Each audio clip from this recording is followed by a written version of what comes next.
In Palestine, Palestinian youth rallied in Rafah to mark the 150th day of the Israeli genocide in Gaza.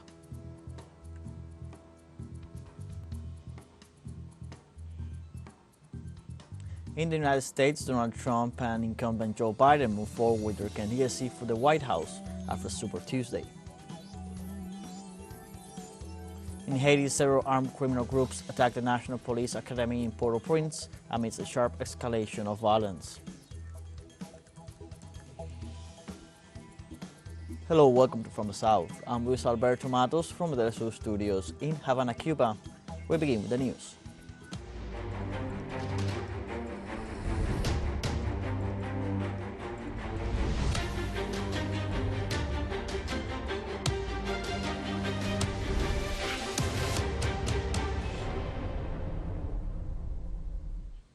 West of the city of Rafah, a group of Palestinian youth and volunteers staged an event to mark the 150th day of the genocide in the Gaza Strip.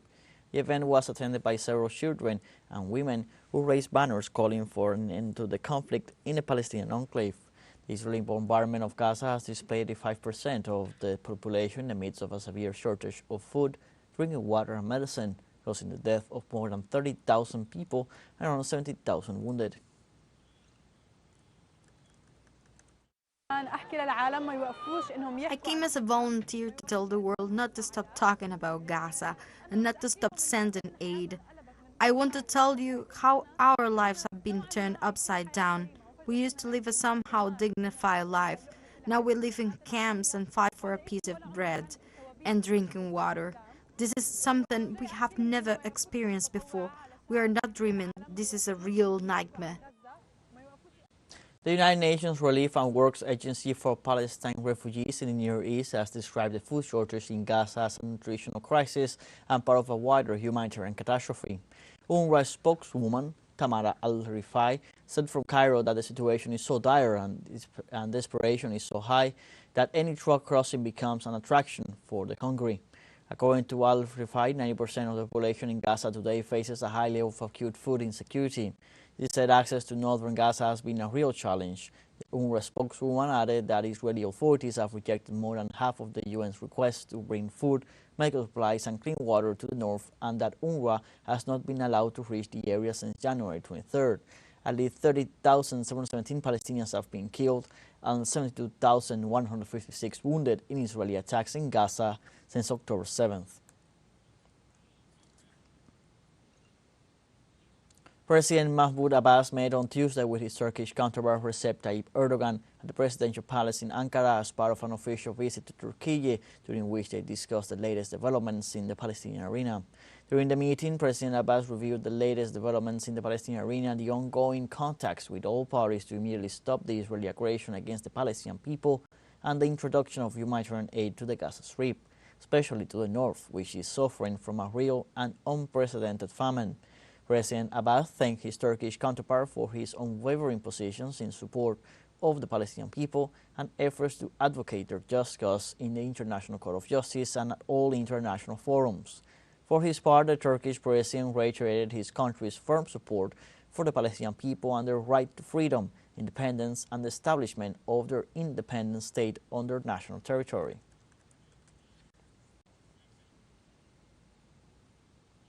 In this context, the president of Turkey declared that the Israeli settlers are the biggest obstacle to solving the conflict. Those who are falsely called settlers but actually encroach upon the lands of the Palestinians are the biggest obstacles of the solution. In the context of the upcoming month of Ramadan, we are conveying our message regarding the necessity of preventing provocations to the relevant authorities. The demands of radical Israeli politicians to restrict Muslims' entry to Masjid al-Haram are absolutely absurd. A Hamas official said on Tuesday that talks seeking a pause in its conflict with Israel cannot go on indefinitely. The statement came after U.S. President Joe Biden called on the group to accept a ceasefire deal. The enemy will not obtain through the negotiating table what it has failed to obtain on the battlefield. The security and the safety of our people will not be achieved except with permanent ceasefire, the end of the aggression, and withdrawal from every inch of the Gaza Strip, providing urgent and appropriate shelter and bringing aid to to our people, and people in Gaza is the highest priority, and any exchange process cannot take place before all of this is achieved.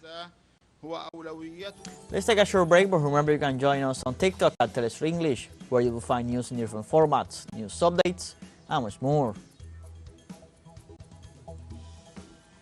Other stories coming up. Stay with us.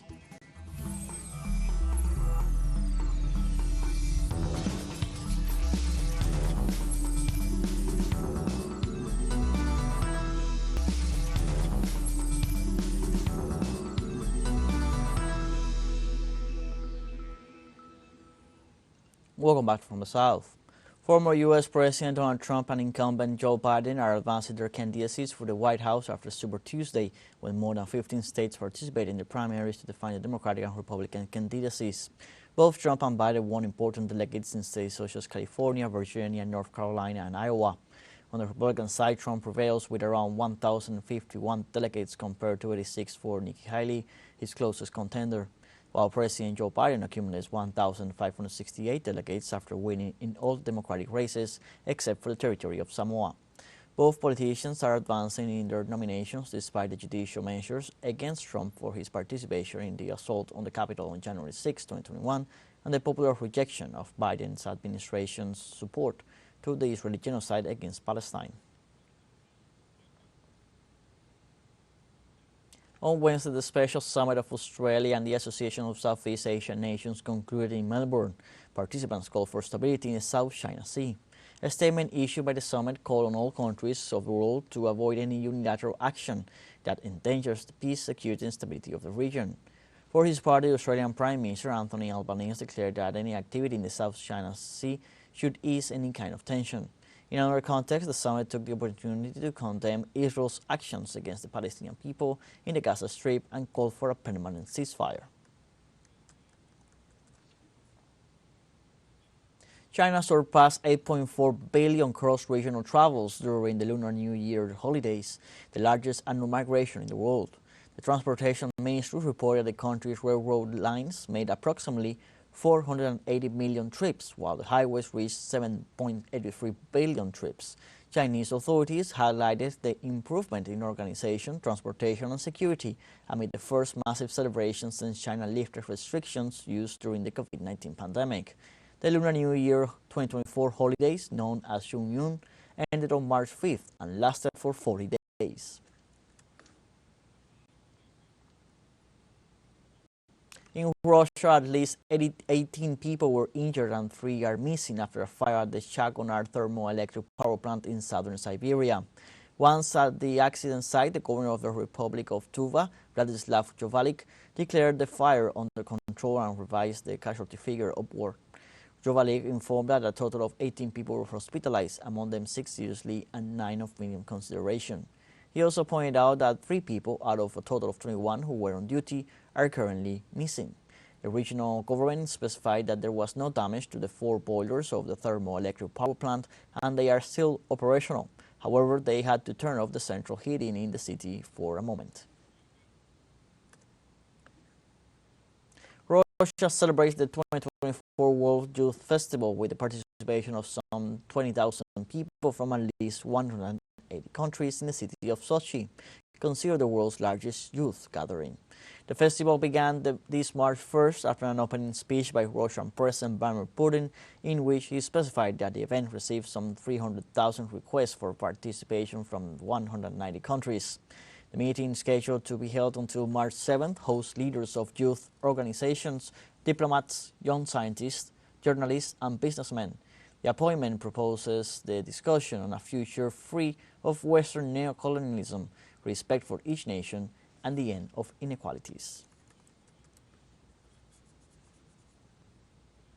The current crisis of climate change, biodiversity loss, and pollution are consequences of the way natural resources are extracted.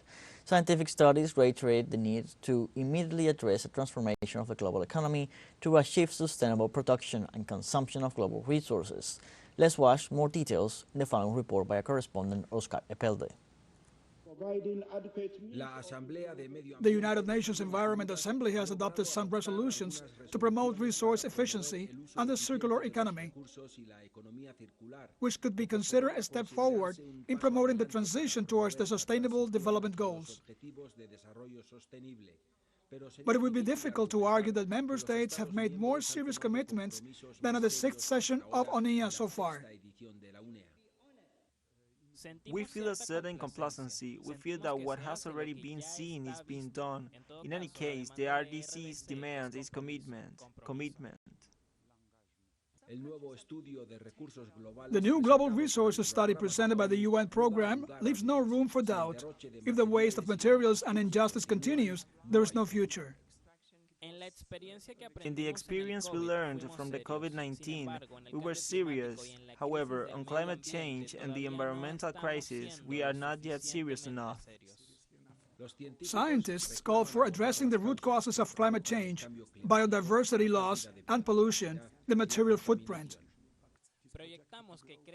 We projected to grow from approximately 100 billion tons in 2020 to 160 billion tons in 2060. We need a fundamental and systematic change in the way we use resources, away from linear and wasteful systems of production and consumption towards circular and resource-efficient societies, optimizing well-being for all.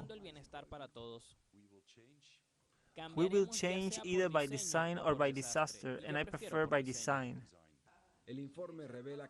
The report reveals that high-income countries use 6 times more materials per capita, and it calls for the elimination of unsustainable activities and the focus on reducing global inequalities. We must go to the essence of what an economy is. It's about connecting supply and demand to human needs and well-being. The press has asked them to assess the reasons why the movement towards circularity in the economy continues to be so limited, despite the previous alarms sounded years ago. The experts' answer is that we are still manipulated, acting as if we were not part of nature. All of nature is circular economy. Nothing is lost and everything participates. So it is really important that we understand that we humans are part of nature and behave accordingly. The message of the scientific community calls for balance in human relations with the rest of nature. Policies that implement change in energy, food, transport, and construction. It is about protecting the interests and well-being of all, including future generations. They say it's possible, but urgent. Aseguran que es posible, pero urgente. Desde Nairobi, Oscar Repelde para TeleSUR. We have a final short break coming up, but before we invite you to join our WhatsApp community for our English-speaking audience. You can scan the QR code on screen to join directly and share the link to reach more people. Constant news coverage of Latin America and the Caribbean as well as the rest of the world. Stay connected and informed with TeleSUR. Final short break. Don't go away.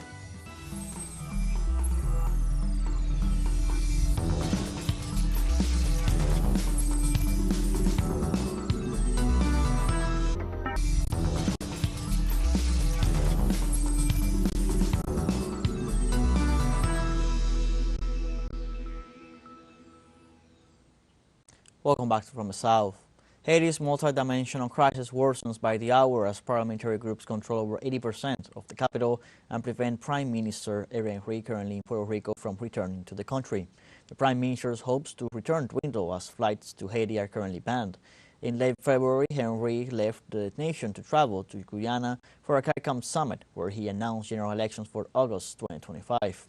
From there, the Prime Minister traveled to Kenya, where he signed with President William Ruto an agreement to send 1,000 police to Haiti. However, since last Thursday, the crisis has worsened with the report of several shootings in Port-au-Prince and the release of thousands of inmates. The violence has caused the displacement of more than 15,000 people. On Sunday, government authorities declared a curfew and a state of emergency. The head of armed criminal groups in Haiti, Jimmy Cherichier, also known as Barbecue, threatened a bloody civil war if the Prime Minister does not resign.